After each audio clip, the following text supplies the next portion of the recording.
16 ഫെബ്രുവരി ഇന്ന്. കഴിഞ്ഞ വ്യാഴാഴ്ച സ്നോ സ്റ്റോം ഉണ്ടായിരുന്നു. അത് കഴിഞ്ഞിട്ടുള്ള ഒരു എന്താ പറയുക, ഒരു 40-45 സെൻറ്റിമീറ്റർ ഉണ്ടായിരുന്ന സ്നോ മുഴുവൻ മാറ്റി. ഇന്നിപ്പം ഞായറാഴ്ചയായി. ആ വ്യാഴാഴ്ച പെയ്ത സ്നോ എല്ലാം കൂടെ മാറ്റി തീർന്നപ്പോൾ തന്നെ ശനിയാഴ്ച, അതായത് ഇന്നലെയും കൂടെ ആയിരുന്നു അവസാനം കുറച്ച് സ്നോ ഞാൻ മാറ്റിയത്. ഇനിയിപ്പോൾ ഉണ്ട് ഇതാ പിന്നെയും കുന്നുകൂടി കിടക്കുന്നു. ഇപ്പോഴും പെയ്തുകൊണ്ടിരിക്കുക, നന്നായിട്ട് പെയ്തുകൊണ്ടിരിക്കുക. ഇനിയിപ്പോൾ ഈ സ്നോ എല്ലാം മാറ്റണം. നല്ല പണിയാണ്, രസമാണ്, പക്ഷെ മെനക്കെട്ട പരിപാടിയാണ്. ഇതെന്താണ് ഇങ്ങനെ നല്ല ആരോ ഒരു നല്ല ഉപകാരിയുണ്ട് ഇവിടെ എവിടെയോ. പുള്ളി വന്നിട്ട് ഇതാ മുമ്പിലുള്ള ആ ഭാഗത്ത് കയറുന്നിടത്തുള്ള കുറേ സ്നോ എല്ലാം ഉണ്ടായിരുന്നു. അത് അത്രയും ഭാഗത്തുള്ള സ്നോ, ആ റോട്ടിലുള്ള സ്നോ എല്ലാം അങ്ങോട്ടേക്കാണ് ഇടുക. അതെല്ലാം ആരോ മാറ്റി. എപ്പോഴാണ് ആരോ മാറ്റിയതെന്നൊന്നും അറിയില്ല. ഒരു 4-5 മണിക്കൂർ മുമ്പ് ആരോ വന്ന് മാറ്റിയതാണ്. എന്നുവെച്ചാൽ റോട്ടിലുള്ള സ്നോ എല്ലാം ഫ്ലോ ചെയ്ത് ഇങ്ങോട്ട് ഇടുമല്ലോ. അപ്പം ഇനിയിപ്പോൾ ഒരു 10 മിനിറ്റ് കുറച്ച് ഫ്ലോ ചെയ്ത് സ്നോ മാറ്റിക്കഴിഞ്ഞ് കഴിഞ്ഞാൽ കുറച്ചൊരു സമാധാനം കിട്ടും. ഒറ്റയടിക്കെല്ലാം കൂടെ മാറ്റാമെന്ന് വിചാരിച്ചാൽ നടക്കത്തില്ല. ഞാനെപ്പോൾ പുറത്തിറങ്ങിയാലും ഇവിടെ ഒരാൾക്ക് കൂടെ പുറത്തിറങ്ങണം. ജാക്കറ്റ് ഇട്ട്, ബൂട്ട്സ് ഇട്ട്, കയ്യിൽ മിറ്റൻസ് ഇട്ട് എപ്പോഴും ഇറങ്ങി വരും. ഹലോ, 2 ദിവസം മുമ്പ് പനിയൊക്കെ പിടിച്ച് മൂക്കളെടുത്ത് സാറേ.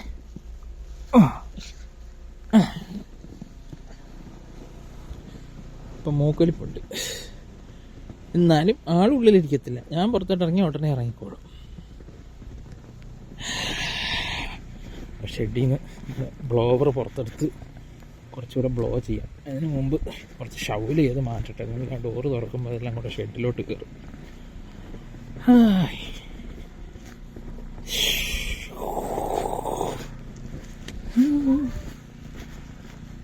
കയ്യിൽ ഗ്ലൗസ് ഇട്ടിട്ടില്ല, കൊണ്ട് തണുപ്പുണ്ട്. ഗ്ലൗസ് ഉണ്ട് പോക്കറ്റിലിരിക്കുന്ന, എടുത്തിടണം. ഫോൺ പിടിച്ചേക്കുന്നുണ്ട്, ഗ്ലൗസ് ഇട്ട്.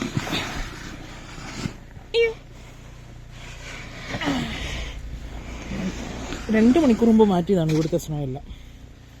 പിന്നെ ഇത്രയും വന്ന് അടിക്കും.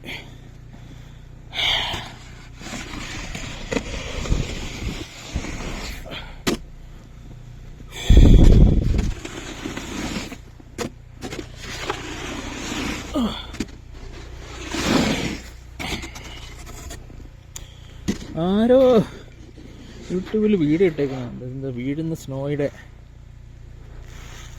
എന്താ പറയുക, എങ്ങനത്തെ സ്നോയാണ് വീഴുന്നതെന്ന് കാണാനുള്ള ഇതിൽ. നമ്മൾ പിക്ചറിലൊക്കെ കാണുന്ന പോലത്തെ സ്നോ ആണത്. പിക്ചറിലൊക്കെ കാണുന്ന പോലത്തെ സ്നോ ഇടയ്ക്ക് വീഴും. ഓരോ സ്നോയിലും ഓരോ സമയത്തും വീഴുന്ന സ്നോയ്ക്ക് ഭയങ്കര വ്യത്യാസം ഉണ്ടാവും. എല്ലാ സ്നോയും ഒരുപോലെ ആയിരിക്കത്തില്ല. ഇപ്രാവശ്യം ഇപ്പം വീഴുന്ന സ്നോ സ്റ്റോമിൽ വീഴുന്നതെല്ലാം ഇങ്ങനത്തെ തരിയാണ്. ചില സമയത്ത് മുത്തുമണി പോലത്തെ സ്നോ വീഴും. നമ്മുടെ നാട്ടിലെ ആലിപ്പഴമല്ല ഞാൻ പറയുന്നത്, അല്ലാണ്ട് തന്നെ മുത്തുമണി പോലത്തെ സ്നോ വീഴും. വെളുത്തിട്ട് പൊടിയായിട്ടുള്ള കുറച്ചുകൂടെ കട്ടിയുള്ള ചെറിയ മുത്തുകളായിട്ടുള്ള സ്നോ വീഴും. അല്ലാത്ത സമയത്ത് തീരെ ലൈറ്റായിട്ടുള്ള വീഴും. ചില സമയത്ത് പഞ്ഞി പോലെ വീഴും. പഞ്ഞിയുടെ വലുപ്പത്തിൽ, തീരെ വെയിറ്റ് ഇല്ലാതെ എന്നാൽ വലുപ്പം ഉണ്ടാവുന്നതാണ്. You are hungry mister snow?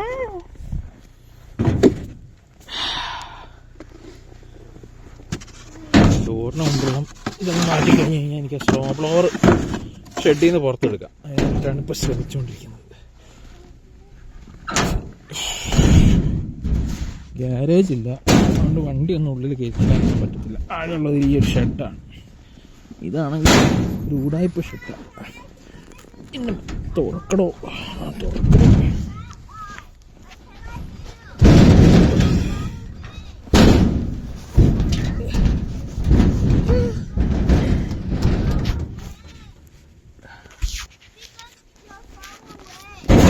Yeah, I am far away. You cannot hear me.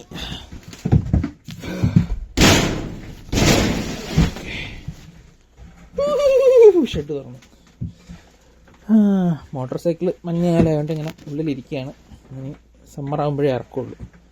Snow blower നേരത്തെ ഞാൻ പെട്രോൾ തീർന്നിട്ട് പെട്രോൾ പോയി മേടിച്ചോണ്ട് വന്ന് അടിച്ചു വെച്ചേക്കാണ്. ഇപ്പോൾ സ്നോ ബ്ലോവർ ഒന്ന് സ്റ്റാർട്ട് ചെയ്യാം. സ്നോ ബ്ലോവർ സ്റ്റാർട്ട് ചെയ്ത് കഴിഞ്ഞാൽ പിന്നെ നമുക്ക് പരിപാടി തുടങ്ങാം. എൻ്റെ അമ്മ കുറച്ച് പ്രൈമർ പമ്പ് ചെയ്യട്ടെ. പ്രൈമർ എന്ന് പറഞ്ഞു കഴിഞ്ഞാൽ ഫ്യൂൽ നമ്മൾ പ്രൈം ചെയ്യുന്ന കുറച്ച് കയറി ചോക്കിലിട്ട് ആമ മോഡിൽ തട്ടി. ആമ മോഡും മുയൽ മോഡും ഉണ്ട്. സ്റ്റാർട്ടർ അടിക്കാം.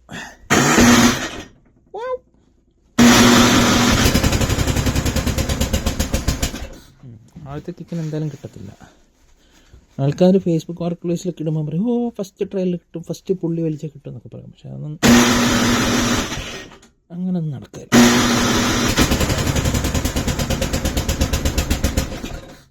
എന്തുട്രോ ഓഫായി കളിക്കണേ.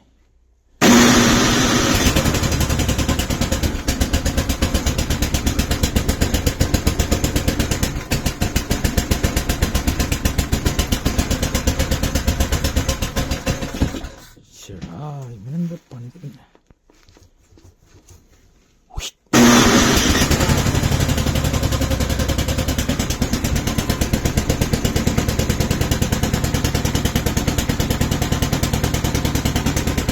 ഓക്കെ, അത് ഓണായി. ഇനി ഇത് വെച്ച് ഫ്ലോ ചെയ്യണം.